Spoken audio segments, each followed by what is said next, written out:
dengar materi yang diberikan oleh Bapak, Ibu pemateri yang ada. Jangan asal iya saja tapi tidak ada ternyata masuk. Ya? Jadi ingat, yang menentukan masa depan kalian adalah kalian sendiri. Itu saja mungkin dari Pak Guru. Mohon maaf bila ada kekurangan, ya. Selamat menghadapi dunia PKL. Insyaallah hari Senin sudah berangkat, ya. Ada juga yang hari Rabu, ada juga ini hari kayaknya yang diberangkatkan. Nah, tergantung dari jurusan masing-masing. Demikian dari saya. Assalamualaikum warahmatullahi wabarakatuh. Selamat pagi. Salam untuk kita semua.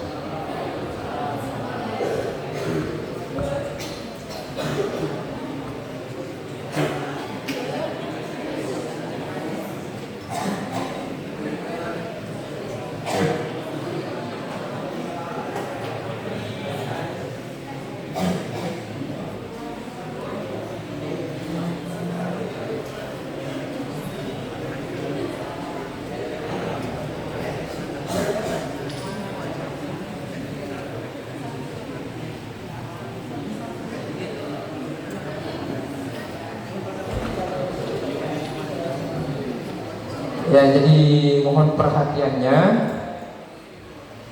Jadi kalau beliau Bapak nanti yang bawa materi, usahakan supaya dengar baik-baik. Nah, ini kesempatan kalian berhadapan dengan beliau. Ya, kalau ada yang tidak dimengerti, tanyakan, ya. Tanyakan, biar beliau jelaskan. Nah, jelaskan semua nanti apa yang kalian jawab. Tapi kalau waktunya tidak banyak, makanya memanfaatkan memang, ya. Dengarkan baik-baik kalau beliau nanti bawa materi. Terus sedikit tambahan sambil menunggu kesediaan beliau.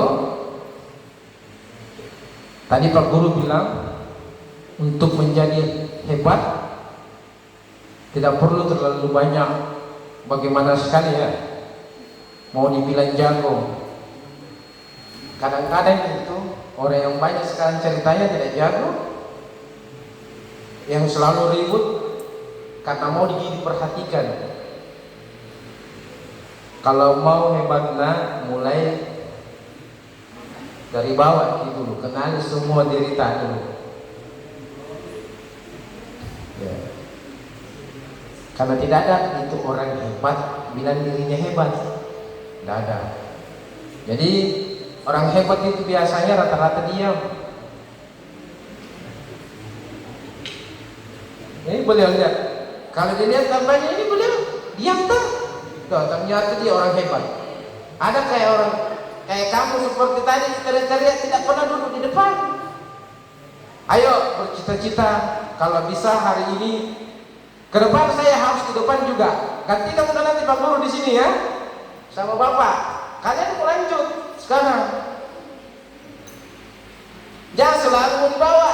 Sekali-kali begini.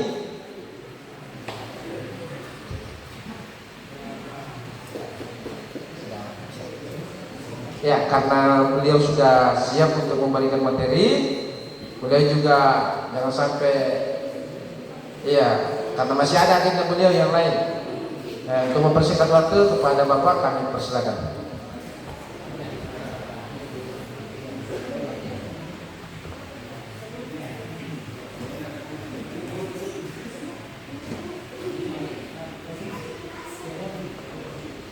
Bismillah. Assalamualaikum warahmatullahi wabarakatuh. Dan selamat pagi menjelang siang. Oke. Biasanya kalau saya berdiri di tempat kerja, untuk lebih semangat saya biasa kasih yel-yel dulu. Kayak gini, ya. Kalau saya ucapkan semangat pagi, kita semua bilang pagi luar biasa. Ya. Kenapa mesti semangat pagi yang terus kita lakukan? Karena biar semangatnya kita ini terus menerus sama dengan semangat kita pada pagi hari. Oke. Semangat pagi. kasih. Oke, udah Bapak, sambil kita ini mengefisienkan waktu ya, mohon maaf juga karena jam 11 saya masih punya ada jadwal di kantor. Oke, sambil menunggu kesiapan, materinya tentang dasar-dasar K3 ya, dasar-dasar keselamatan dan kesehatan kerja. Oke, sebelum itu saya harus perkenalkan diri dulu ya, jangan sampai bertanya tiba-tiba bicara dan tahu siapa yang berbicara ya. Oke, perkenalkan, nama saya Amran. Mungkin di sini ada mungkin yang kenal muka saya. Kalau asli Malili, apalagi kalau asli seberang sungai Batambi sana, ya.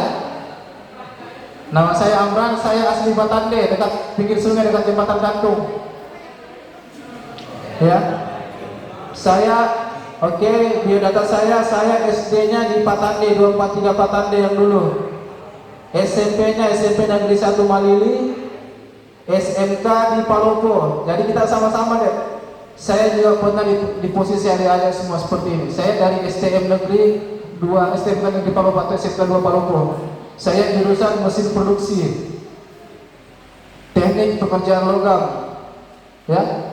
Kemudian S1 saya di Universitas Muslim Indonesia, lanjut mesin produksi.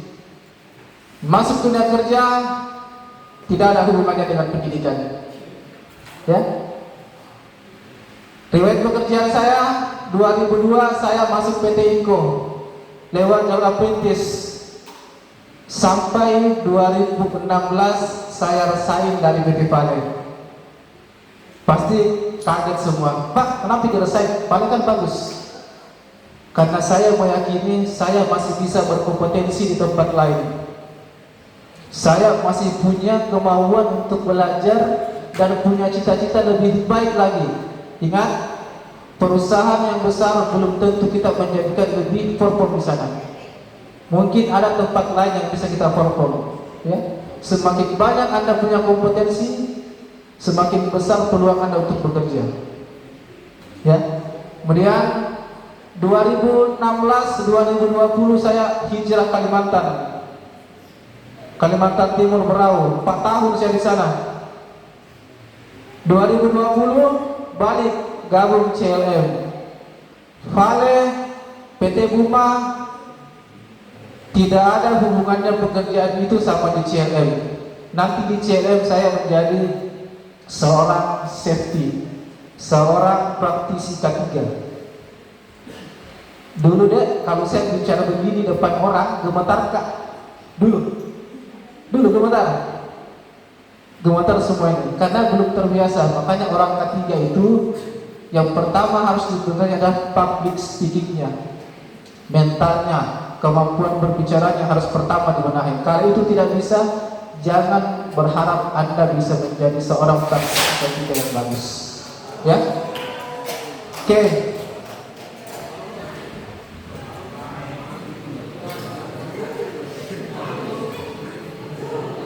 Ini biodata saya. Oke, saya langsung saja sambil ini. Nanti saya akan sampaikan juga. Ini dasar-dasar ya, dasar-dasar K3 biar kita paham. Mulai dari istilah-istilah, kemudian bagaimana sih K3 itu penerapannya di industri, bagaimana awal munculnya K3, ya. Walaupun adik-adik ini bisa sebenarnya searching di Google, karena saya juga searching di Google belajar. Saya itu lebih belajar mandiri, banyak belajar mandiri. Ya, oke, langsung. Secara etimologi, ya, K3 itu adalah, nah ini dia. Kita baca. Saya tidak bisa membaca secara keseluruhan. Ya, silakan. Belakang kelihatan ya? Kelihatan ya? Ini dia. Ada secara filosofi, secara keilmuan ada. Jadi intinya K3 itu bukan apa yang kita lakukan setelah kejadian, itu bukan K3. K3 itu bagaimana apa yang kita lakukan sebelum adanya kejadian. Itu konsep dasarnya K3. Jadi kalau ada orang berbicara K3 terus nanti setelah kejadian, bukan. Berbicara ketiga apa yang Anda lakukan sebelum ada kejadian, sebelum ada kecelakaan. Itu fungsi dasar ketiga. Yang mulai dari kecelakaan kerja, ya penyakit akibat kerja, ya itu. Nah ini berdasarkan ada OMSAS 18.001/2007, ada Permenaker nomor 3 tahun 2016, ya. Semua tentang pencegahan. Maka saya bilang tadi, ketiga fungsi luar itu pencegahan. Bukan apa yang Anda lakukan setelah terjadi kecelakaan. Itu tindakan penanganan. Kalau berbicara ketiga, tindakan pencegahan yang kita lakukan. Ya. Ada persepsinya ini ya, ada ilmuis, kemanusiaan, spiritual, kebutuhan, ilmu, standar, daya saing, peluang, produktivitas, efisiensi, dan efektivitas. Ini persepsi ketiga. Nah, karena ketiga itu deh tidak serta-merta aktual di lapangan, administrasi.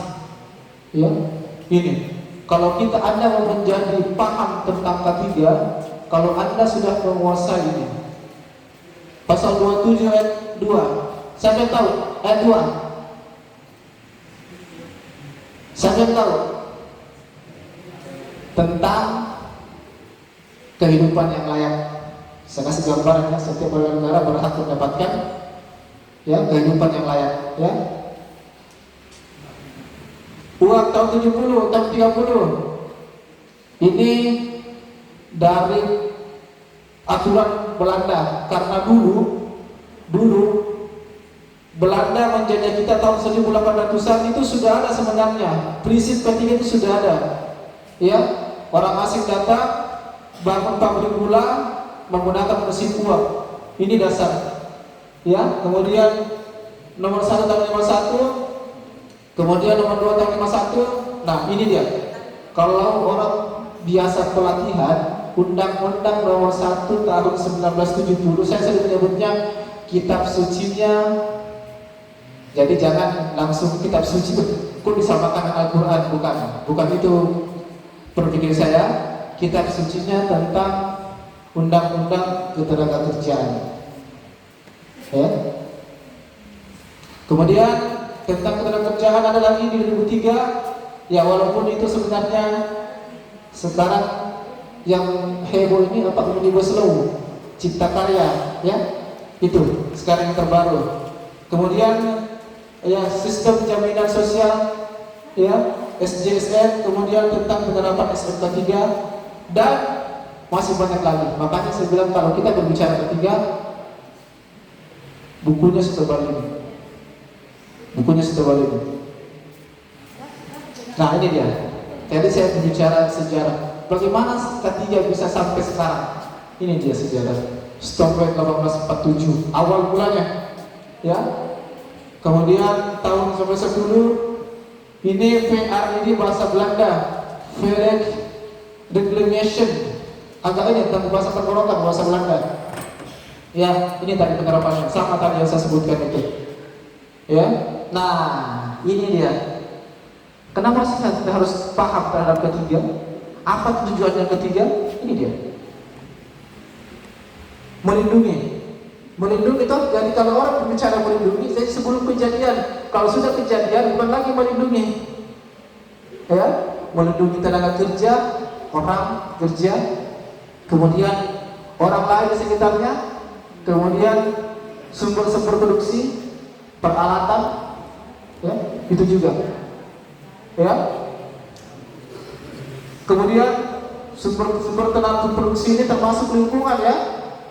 Ketiga tidak bisa terlepas dari lingkungan, ya. Jangan kita berpikir sekedar orangnya saja, peralatannya saja. Ingat, ada lingkungan. Nah ini dia perkembangan ketiga, ya. Perkembangan setelah tinggal sejak berabad lalu, saudara, ratusan tahun yang lalu kita di ini baru dimulai pada tahun 1800-an. Ini, makanya saya bilang tadi ini dia. Nah kalau bahasa Bugisnya orang berbicara ini kan ada teori H.W. Hendrik, teori dominonya. Jadi jangan berpikir sebenarnya domino itu berawal dari teori ketiga. Ya, domino itu saling berhubungan. Nah ketiga juga seperti itu. Ya, nah dari teori ketiga H.W. Hendrik ini, ya, ada dikenal dengan kalau bahasa Bugisnya unsafe action, ya, unsafe action dan unsafe condition. Itu bahasa Bugisnya. Kalau bahasa Indonesianya tindakan tidak aman, kondisi tidak aman. Inilah pemicu terjadinya kecelakaan. Ya. Ini saya skip saja ya. Ini apa fokus ketiga? Selalu yang disampaikan itu melindungi, ya, keselamatan dan kesehatan tenaga kerja melalui upaya pencegahan. Kembali ke kata pencegahan. Kembali ke kata pencegahan, ya. Kemudian fokus upaya mencegah terjadinya kecelakaan, penyakit akibat kerja, ya. Nah, kita sedikit sharing ilmu. Tanpa apa itu kecelakaan kerja, apa itu penyakit akibat kerja, dan penyakit akibat hubungan kerja. Ya, nanti adik-adik masuk ke dunia industri, ya, mohon maaf rezekinya, ya, paham, Pak, apa itu kecelakaan kerja? Ini dia. Kalau simpelnya kecelakaan kerja, saya ingat Pak Rizal Malarangeng jadi pemateri saya sampaikan simpel Pak, definisikan saya seperti ini. Kecelakaan kerja adalah kecelakaan yang terjadi akibat adanya hubungan kerja. Bagaimana dimaksud hubungan kerja? Satu langkah Anda keluar dari rumah ke langkah untuk pergi kerja, Anda kecelakaan, sudah masuk kategori kecelakaan kerja.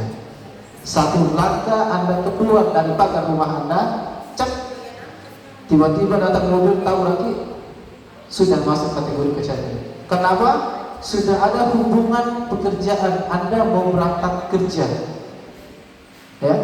Kemudian penyakit akibat kerja, ya, occupational disease, penyakit yang disebabkan pekerjaan atau lingkungan kerja, itu ada aturannya lagi.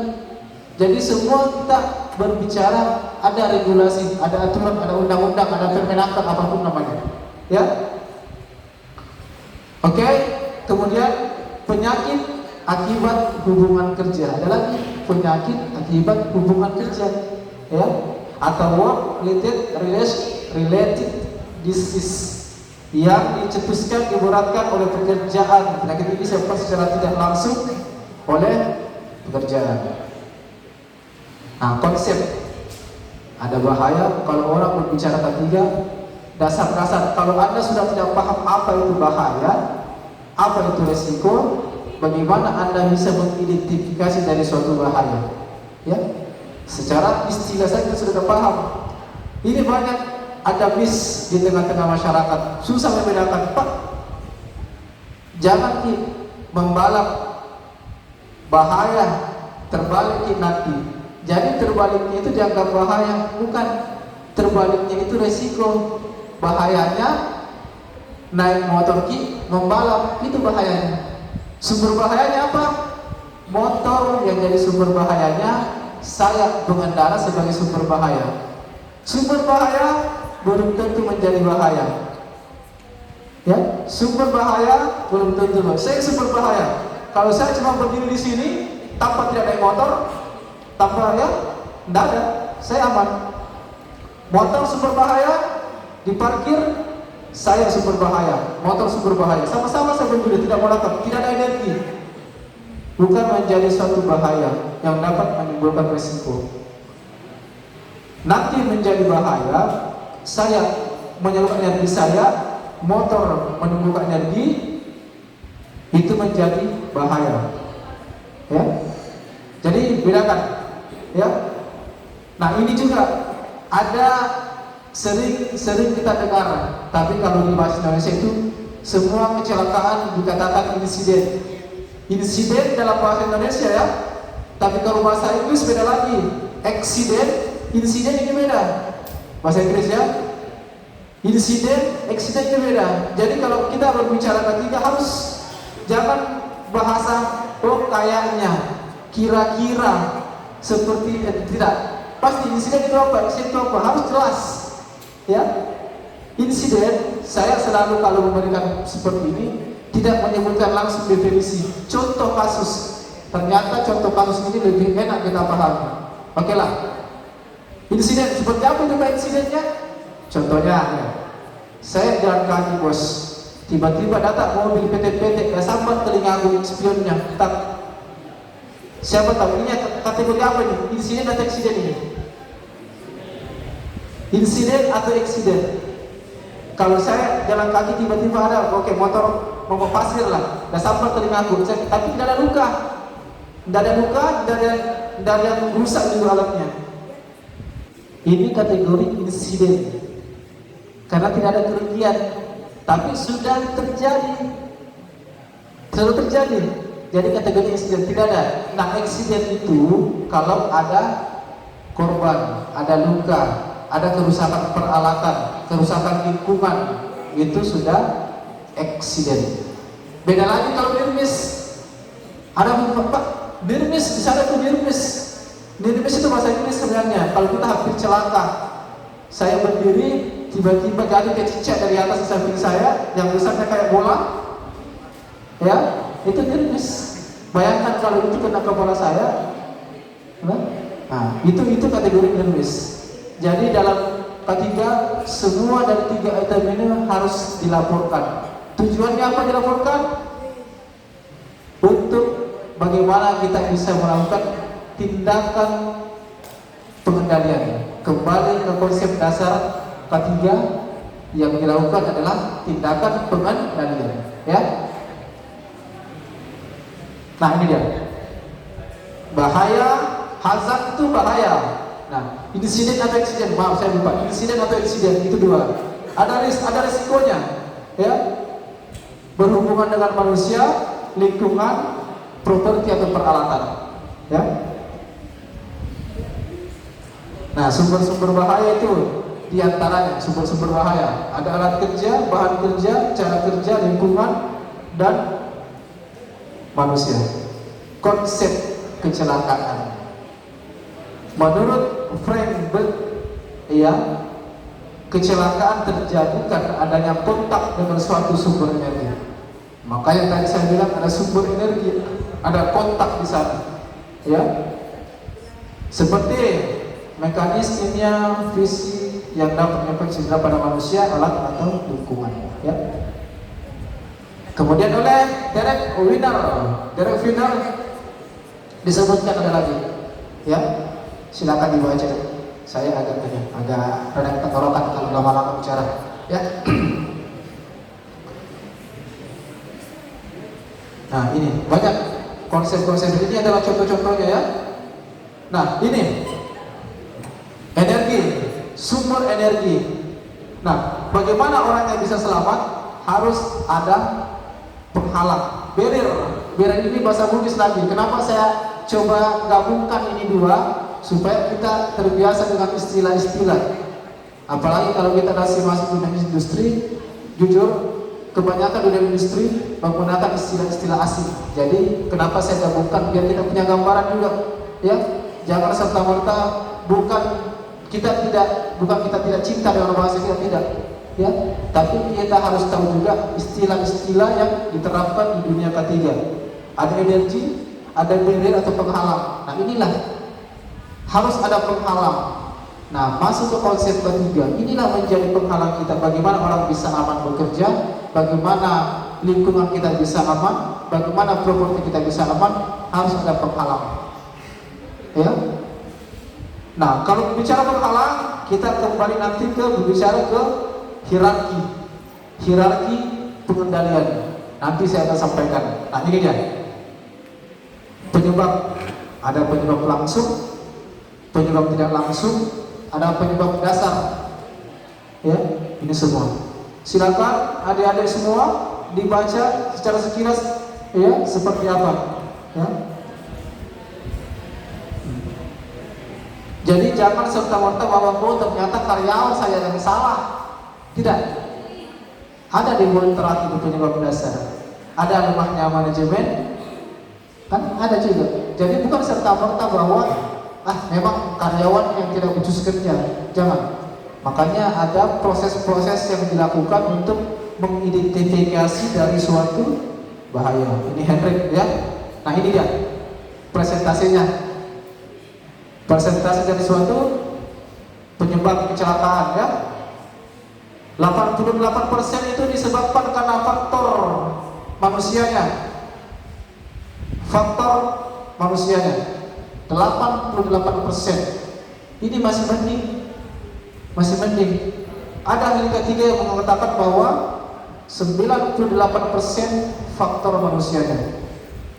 98% faktor manusia. Kenapa dikatakan kondisi yang tidak aman, tindakan yang tidak aman itu disebabkan semua oleh manusia, kecuali 2% karena kondisi alam, gempa, ya, angin ribut.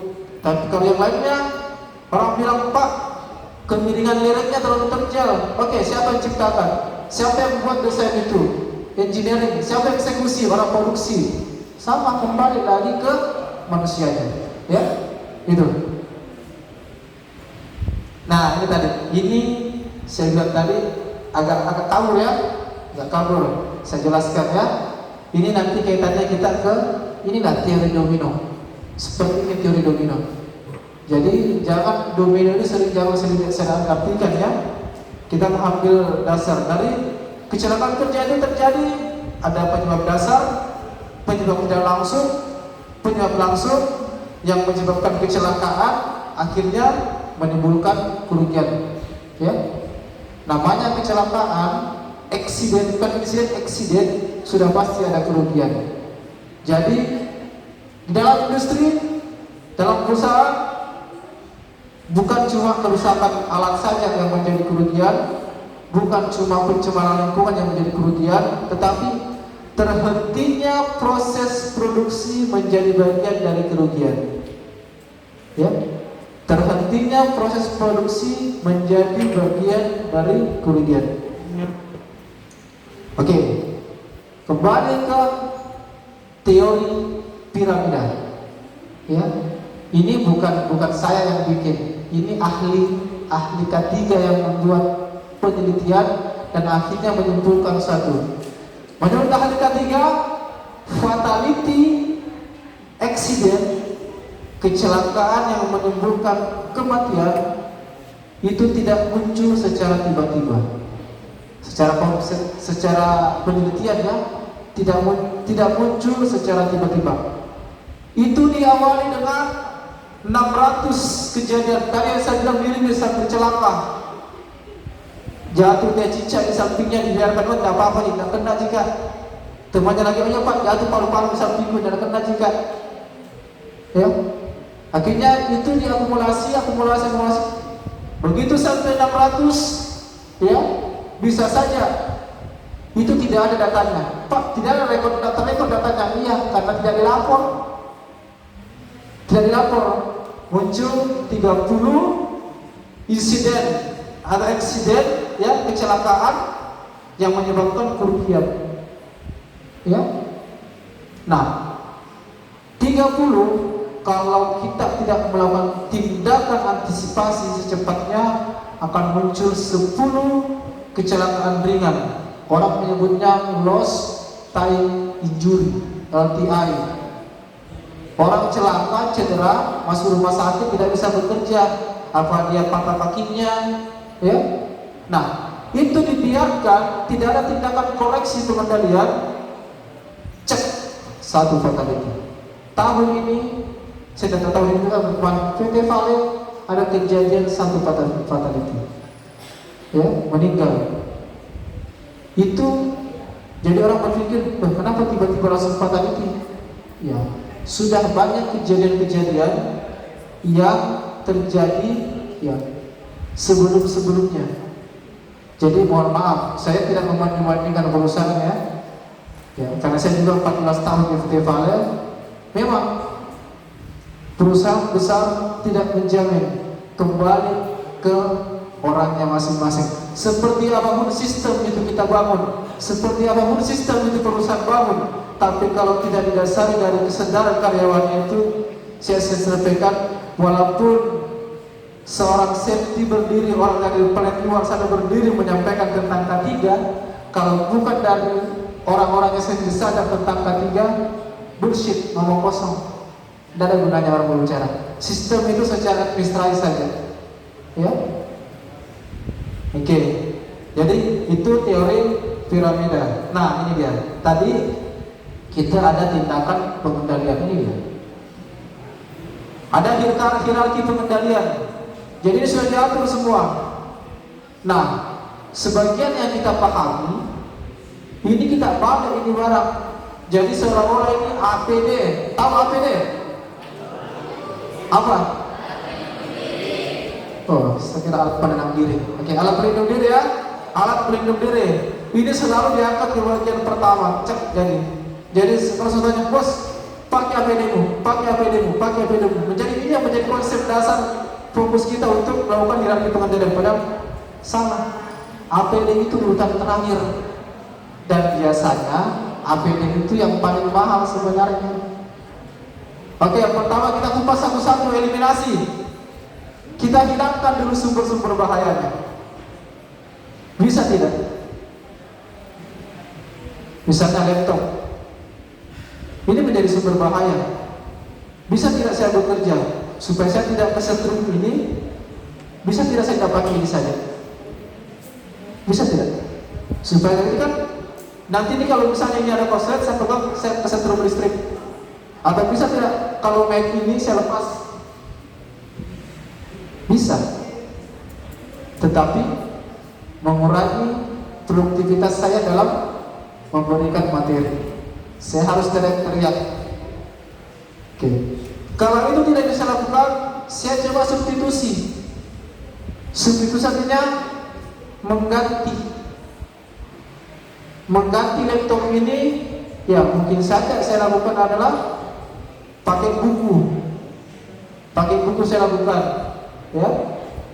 Nah, Pak, kayaknya setengah mati membaca, nggak bisa kita udah dari buku. Oke lah, turun lagi ke tingkatan ketiga, pengendalian teknis atau rekayasa engineering.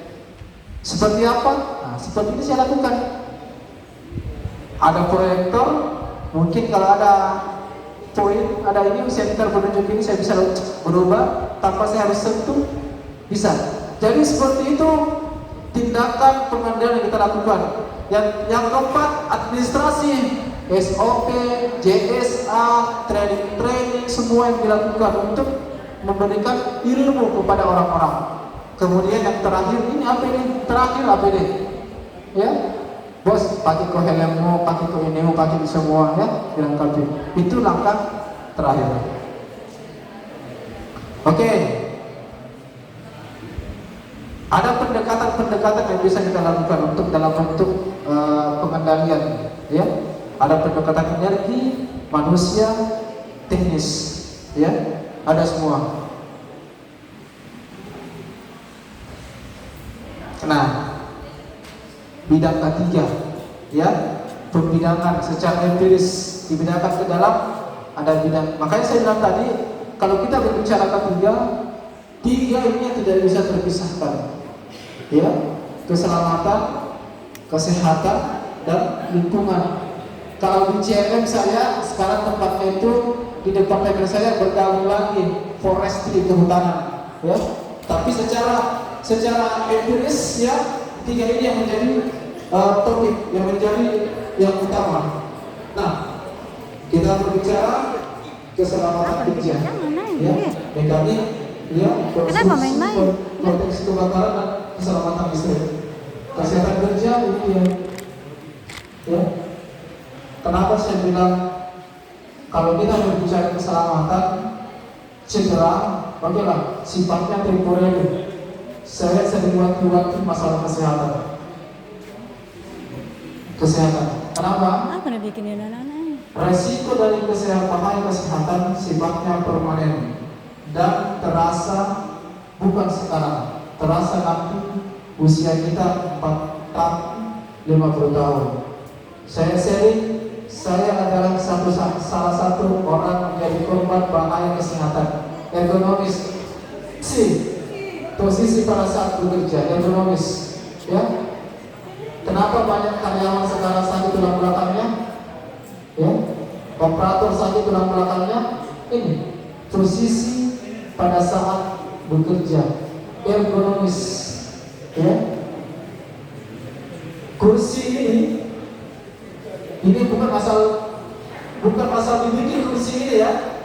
Ini bukan desain, ini sudah dihitung sama engineering bagaimana kursi kerja ini bisa membuat orang aman bekerja, nyaman bekerja, sehat bekerja. Ini sudah didesain semuanya. Kenapa harus tegak begini? Kenapa harus ada ini? Ya. Jadi berbicara kesehatan sifatnya permanen. Jadi Anda yang masih muda jangan menyesal seperti saya. Jujur sekarang saya itu punya penyakit, sering sakit karena saya dulu kepala awalnya dari operator alat berat, ya, sampai 2009 saya jadi operator alat berat. 2009 sampai di Kalimantan saya di kantor terus, ya, di Mendispek. Tapi di Mendispek apalagi yang kena, mata lagi yang kena, karena setiap hari 8 jam di BP Pare dulu, di Kalimantan itu 11 jam di depan monitor terus radiasi dengan batuk. Jadi bahaya. Kalau kita berbicara bahaya kesehatan, satu, dampaknya bukan sekarang, nanti, kemudian sifatnya permanen, ya. Lingkungan, ya. Kalau biasa orang berbicara lingkungannya, konsepnya langsung berpikirnya ke penanganan limbah, air limpasan tambang, limbah B3 itu. Mungkin adik-adik terutama yang di pinggir batang sungai, saya melihat air sungai keruh, ya. Itu dari salah satu adalah tentang konsep lingkungan, ya. Nah, tadi sudah kita bahas.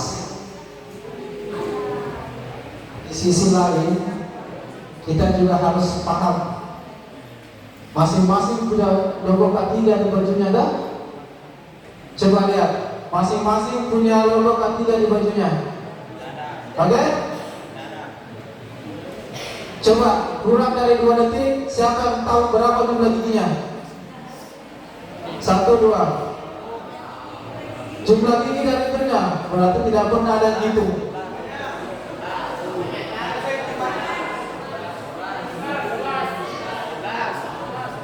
Nggak ada ragu-ragu bicara.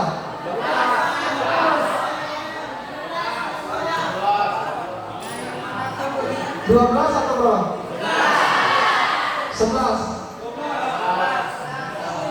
Ada yang bilang 11, ada yang 12. Coba ini masing-masing. Coba ini masing-masing. 11 plus. Terus saya tanya lagi,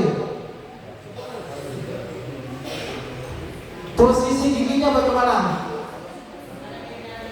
Posisi giginya bagaimana? Kan begini. Apakah dia posisinya 1 di lurus di bawah atau 2 di bawah begini, 1-nya ke atas? Ya, coba lihat. Jadi kalau ada orang pasang logo K3, itu tidak sembarang dipasang, ya, tidak sembarang. Termasuk masih depan kemana posisinya? Lihat, dia harus kakinya 2 di bawah, 1 ke atas. Posisi lambang segi di tengah itu mengarah ke bawah. Jadi tidak sembarang. Jadi kalau mohon maaf, kayak begini sudah kesalahan pemasangan ini, ya. Jadi tidak sembarang. Kalau orang paham atau tidak, ini tidak bisa menjadi. Kemarin di tempat kerja saya, request baju, saya minta dikoreksi karena logo K3 tidak sesuai.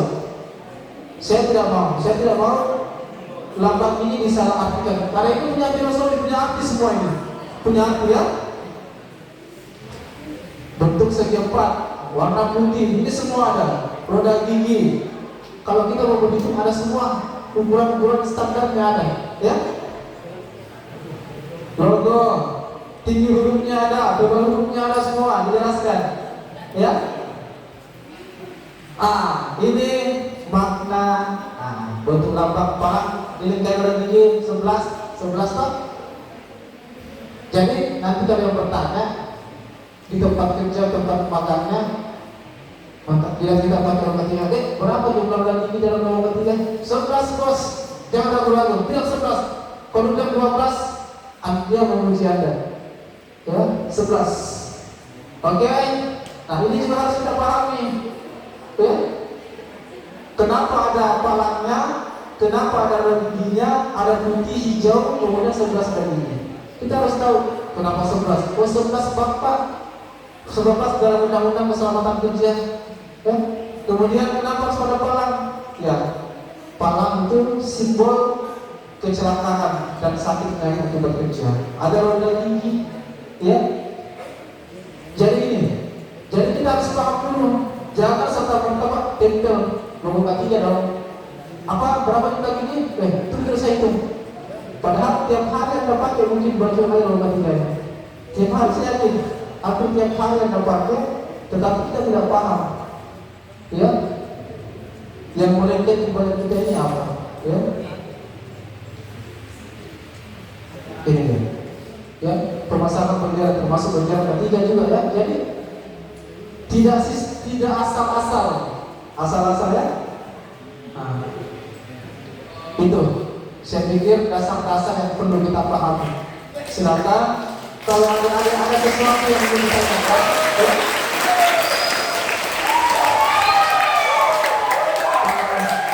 Kalau ada yang mau ditanyakan dan saya coba lihat waktu dulu, ya. Saya coba lihat waktunya. Kalau masih bisa, oke, kita kasih waktu 10 menit. Ada yang mau ditanyakan, silakan. Kalau saya bisa jawab, saya jawab. Kalau tidak, nanti saya minta nomor HP-nya, saya akan WA. Ini jawabannya, bos. Ya, silakan. Kalau ada sesuatu silakan. Ada yang mau tanyakan terkait K3, ya, dasar-dasar K3. Tetapi kalau Anda mau tanyakan penerapan K3, oke lah. Siapa yang mau praktek di CNN, ketemu dengan saya nanti. Ya, pasti awalnya, ya mungkin di sini sudah. Awalnya kalau mau praktek kejelasan di CNN, awal Anda masuk CNN pasti ketemu dengan saya, ya. Karena izin masuk Anda di kuasa sampah salah satunya adalah mendapatkan safety induction dari saya atau tim saya. Itu menjadi prosedur. Atau sudah ada ujian yang masuk ke CNN, Bu? Ada siswanya masuk ke CNN untuk praktek? Ada? Oke. 8 orang. Tandanya rumah saya. Kita ketemu nanti. Ya. Oke. Ada. Kita buka 10 menit. Saya kasih waktu. Pokoknya jam 11 saya ada janji di kantor. Saya keluar waktu 10 menit. Ada yang mau ditanyakan? Atau ada yang mau share Pak? Kayaknya tadi itu Pak keberatan saya Pak dengan 11 gigi. Harusnya 12 gigi. Ya, 11-nya dari pemain inti, 1 jadi cadangan. Dapat, ya? Kemarin main bola mas. Pak, misalkan diganti jadi warna merah sesuai dengan kesukaan saya. Oke, ada? Tidak ada yang menanyakan ya? Sekarang saya baru bertanya. Tadi kan biasanya guru seperti itu. Sudah paham? Sudah. Ada yang bertanya? Tidak ada. Oke, kalau begitu saya baru bertanya. Ya? Iya. Siap bertanya ya? Tadi kan saya kasih kesempatan bertanya, berarti sudah paham semua. Ya? Sudah paham semua. Nah, kembali kalau sudah paham, saya coba tanya dulu. Jangan sampai saya berbicara sini, ya, 30 menit kayaknya lebih saya berbicara, jangan sampai tidak ada yang masuk. Ya? Tidak ada yang masuk. Jadi bukan saya rugi, saya tidak pernah rugi. Ilmu itu tidak akan pernah rugi jika kita share, kita bagi. Ya, tidak akan pernah rugi. Jadi jangan kita selalu berpikir, saya kan belajar sendiri Pak. Saya bikin presentasi ini capek, saya tanya ke sana kemari, googling di media sosial, tanya-tanya. Begitu Anda mau ambil, Anda seenaknya. Justru saya sangat berterima kasih kalau ada orang-orang yang mau menerima apa yang menjadi ilmu saya. Saya akan sharing. Saya paling senang itu sharing, karena jujur saya sering sampaikan ke teman-teman di kantor, termasuk teman-teman dari luar yang punya pengalaman bagus. Pak, saya itu orang jahat tentang ilmu. Saya itu orang rakus tentang ilmu. Bapak datang ke sini bawa ilmu, saya bawa ilmu Bapak itu pindah ke saya. Dan memang kita harus seperti itu. Kalau kita mau cerdas, kita mau pintar, kita harus berpikir, saya rakus tentang ilmu. Apa yang Bapak Guru punya, saya mau Bapak Guru itu ilmu Bapak pindah ke saya. Itu baru hebat. Ya, saya yakin Pak Guru tidak akan merasa keberatan. Justru akan berterima kasih karena apa yang dia sampaikan itu dipahami semua oleh muridnya. Saya sampaikan, saya orang jahat, saya orang rakus. Apa yang ada di kepala Anda, apa yang Anda tahu, kalau bisa itu saya ambil, saya simpan di otak saya. Kembali tadi saya sampaikan, ilmu tidak akan hilang kalau kita bagi, tidak akan hilang, justru semakin bertambah. Kenapa bapak-bapak guru itu semakin cerdas, semakin pintar? Kembali konsep tadi, karena ilmunya sering dia share, dia bagi-bagi. Ibarat air, ilmu ini ibarat air. Kalau kita tampung sendiri saja, air ini lama-lama akan menjadi busuk, bau, jadi tidak digunakan, justru jadi merusak. Coba air ini kita salurkan, terbagi, mengalir terus, muncul lagi, jadi segar, bertambah. Itulah konsep dasarnya kita. Bagaimana, kenapa kita harus sharing ilmu? Ya, saya juga bukan orang pintar. Saya orang baru belajar. Saya orang baru di K3. Saya belum sampai 3 tahun di dunia ketiga. Ya, saya belum sampai di dunia ketiga. Sertifikat saya juga belum, masih kurang. Baru di pengawas operasional pertama POP, kemudian baru di ahli K3 umum, kemudian baru di pengawas operasional media. Itu baru 3 sertifikasi yang saya punya.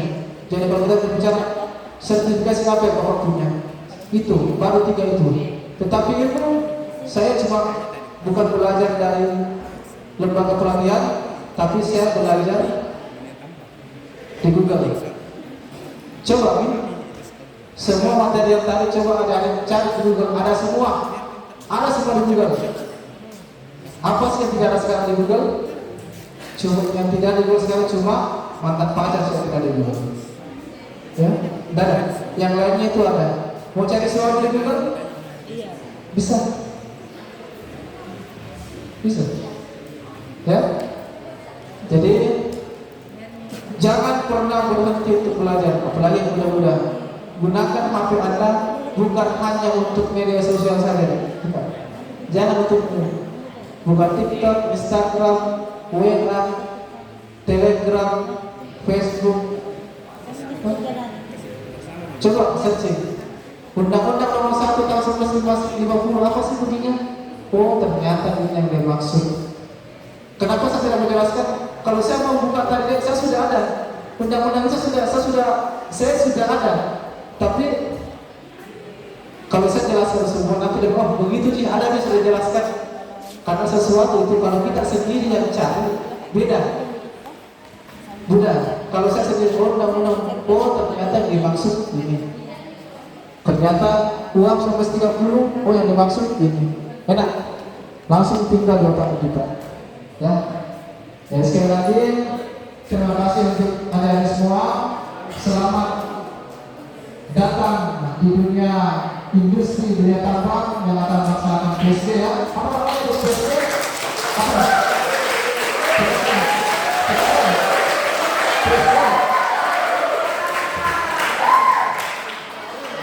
Oh, namanya sekarang Prakurin. Kalau saya dulu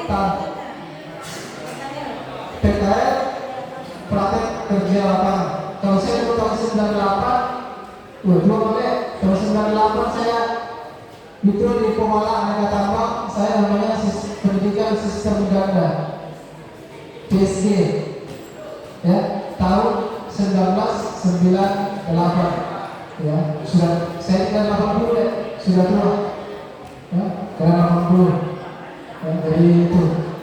Jadi gunakan kesempatan ini untuk kita mengenal lagi apa ya? Posisi saya tidak ada, ternyata ada. Saya kali pikir saya tidak ada. Kamu menjadi pelapor, maaf, aku tak pelapor bang. Ya, ternyata saya. Sekitar pensiun, ternyata ada teman yang lagi menjadi pelapor. Ini saya sudah bebas sekarang, jadi itu saja dari saya sampaikan. Selamat datang di dunia industri, dunia tambang, apapun itu dunia kerja, untuk melakukan ya pendidikan, ya praktek. Jadi apa yang Anda dapatkan di sekolah coba diterapkan perlahan-lahan dunia kerja, ya coba mengenal seperti apa dunia kerja, seperti apa lingkungan kerja, dan seperti apa penerapan dunia kerja. Itu tujuannya. Jadi kalau saya bukan semata-mata untuk sebagai kewajiban, bukan, tapi ada hal lain yang harus kita ambil dari situ ya. Jangan, ini kewajiban dari sekolah, saya harus PKL. Jangan. 6 bulan ya? 6 bulan? 8 bulan? Tuh. Lumayan. Ya, cukup lama, saya pikir ini modal. Kalau saya itu cuma 3 bulan, saya 3 bulan saja. Jadi ini 4, 6, 8 sampai 8 bulan, gunakan kesempatan itu. Ya, berikan sesuatu yang terbaik ke tempat di mana Anda nanti melakukan praktek. Ya, karena sekarang itu kalau saya tidak salah ada di sini sekarang dari kecil. Awalnya belum praktek. Kalau saya tidak salah, saya ada alumni SMK ini yang sekarang dari kecil. Berawal dari kain. Ada, seperti saya ada. Jadi gunakan kesempatan ini momen ini untuk memperlihatkan bahwa kalau saya tidak satu waktu SMK, SDK atau SMK bisa tahu box. Ya, saya pernah dapat video itu tahun berapa saya SMK bisa tahu SMK, iya SDK bisa tahu memang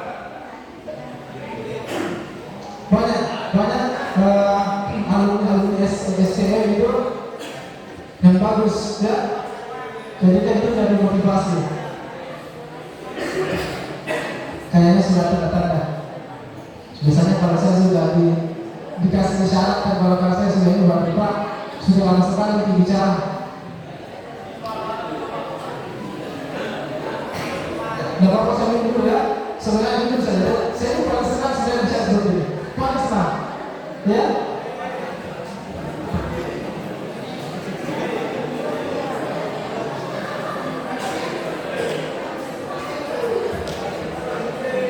Justru saya dulu sering disuruh sama teman-teman di lapangan. Kalau bawa materi siap itu, Pak, lama sekali bicara. Perasaan Pak, kalau mau bicara, apa sudah 3 kali tidak bicara? Tidak sadar. Ternyata seperti ini, suatu kebahagiaan jika kita bisa memberikan atau share ilmu ke orang-orang. Itu suatu kepuasan tersendiri buat saya. Apalagi dengan jumlah orang seperti banyaknya ini. Barusan saya bertemu dengan orang dengan jumlah seperti ini. Paling-paling bisa 60, 70, kayaknya ratusan dan 100, 200 ya. Jadi satu kebanggaan buat saya. Yang saya ucapkan juga terima kasih kepada pihak sekolah SMK Melayu telah mengundang saya, dan seharusnya yang sebenarnya diundang itu Pak KTT karena beliau lagi tugas ke Jakarta kemudian waktu KTP juga lagi tugas ke Jakarta, ya otomatis Ibu Suci, Pak bisa kita kan siap. Orang safety, orang ketiga harus selalu siap. Tidak bisa bilang tidak ada yang saja agak malu-malu untuk bicara. Ya, tidak. Karena kalau kita berbicara konsep ketiga, semua orang sudah paham. Semua orang sudah paham.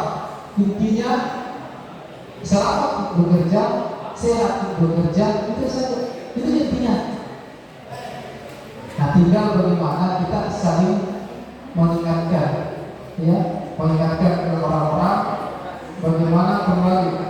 Jadi ada satu yang saya sampaikan sering ke teman-teman pekerja. Kalau Anda mau aman dan siap bekerja, paling tidak Anda harus menjadikan diri Anda seorang safety minimal untuk diri Anda. Jadikan diri Anda sebagai seorang safety atau seorang petugas keselamatan minimal untuk diri Anda, baik itu di rumah kerja maupun di luar rumah kerja. Ya, tidak kecelakaan tidak pernah libur mengintai kita, olehnya jangan pernah berhenti untuk selalu mengutamakan ketiga dalam segala hal. Ya, tidak pernah libur bos, tidak pernah libur. Siapa yang tahu? Saya keluar dari sana, tiba-tiba saya celaka, tidak ada yang tahu. Ya, jadi utamakan selalu. Jadi jangan selalu berpikir nanti di tempat kerja baru kita safety dalam bekerja. Ya, tidak. Dimanapun Anda berada, apapun yang Anda lakukan, selalu tanamkan di diri Anda bahwa saya adalah seorang safety minimal untuk diri saya. Kalau Anda sudah bisa melakukan itu, setiap orang di sini sudah berpikir seperti itu, ya, masing-masing sudah berpikir saya adalah safety untuk diri saya sendiri. Jadi tidak perlu ada lagi orang saling menegur. Kalau sudah tertara diri bahwa saya adalah seorang safety, seorang petugas ketiga untuk diri saya. Bagaimana saya bisa selamat, bagaimana saya bisa aman dalam melakukan aktivitas saya. Ya, oke, cukup sekian dari saya. Salam sehat, salam selamat untuk kita semua.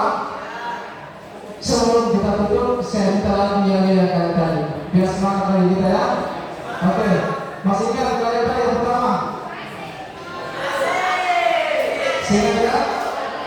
Oke, tapi saya mau kita sambil pegang ini, kemudian tangan, ya, 3 kali. Oke, semangat, pagi.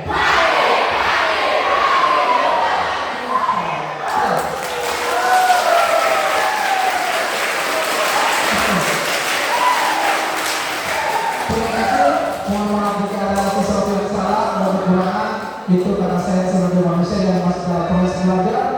Ya, adapun kebenarannya itu semata-mata dari Allah Subhanahu wa taala. Demikian, Assalamualaikum warahmatullahi wabarakatuh. Dan selamat pagi.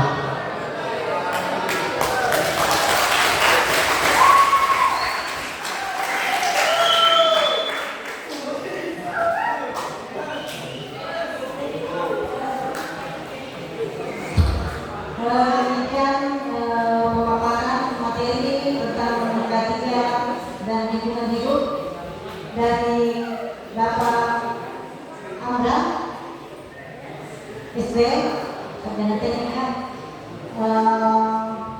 selaku supervisor ketiga di PT Citra Lampia Mandiri atau CLM.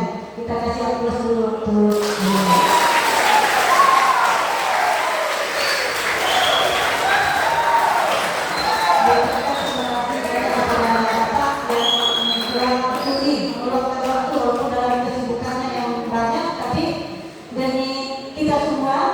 beliau bisa meluangkan